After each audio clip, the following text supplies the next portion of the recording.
Welcome back to the third part of this first series of videos on calculating a merger and an acquisition and if it's appropriate for your business. Now, in the previous example we identified some of our costings and some of the target products we needed to have. So this would be our business and this might be our target business. And the numbers would be very similar to what we've already identified.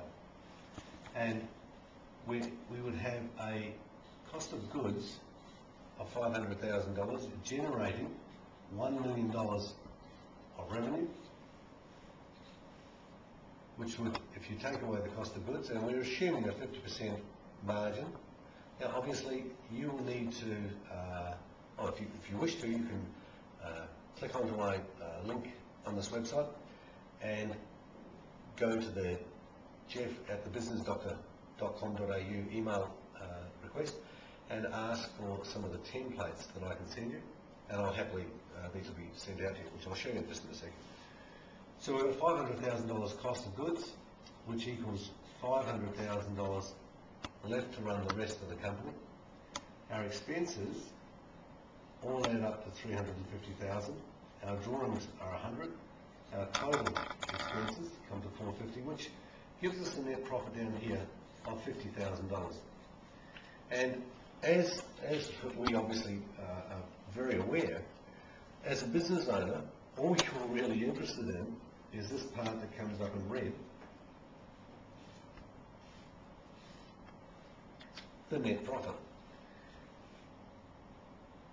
For many years I've done business coaching, and in looking at helping clients, we need to sometimes merge businesses, and typically mergers can result in a 2 or 3 times multiple of the net profit target.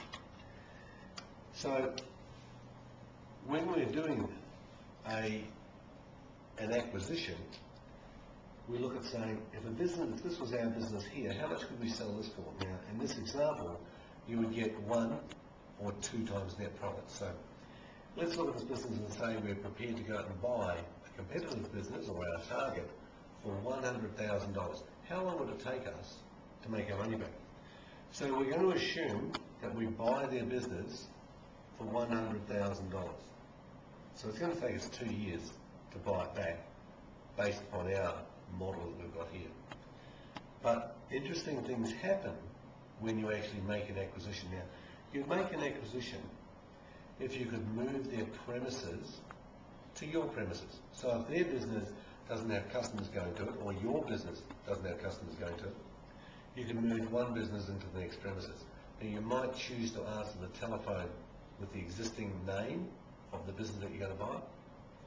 But in this target here, they also have a revenue of $1 million, which is caused by cost of sales of $500. They also have a gross profit of $500,000. They also have all of their expenses at $350, and they also have drawings to their current owner of, say, $100,000. You would use the templates that you can get from me if you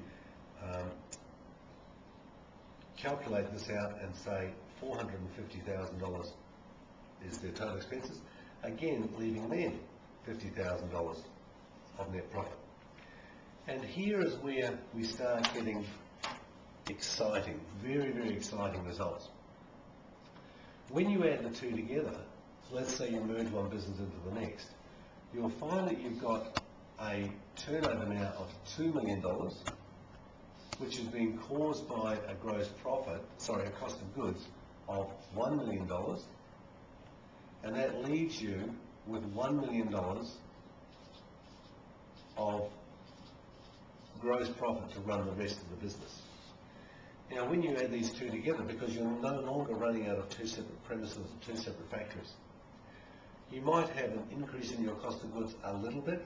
So in this case here, we're going to be quite generous and add on, say, $50,000 to $100,000. So that $350 will go to $450,000 of expenses. Now, we are no longer paying the previous owner anything because they've gone. So we only have our drawings coming out, or our directors' salaries coming out.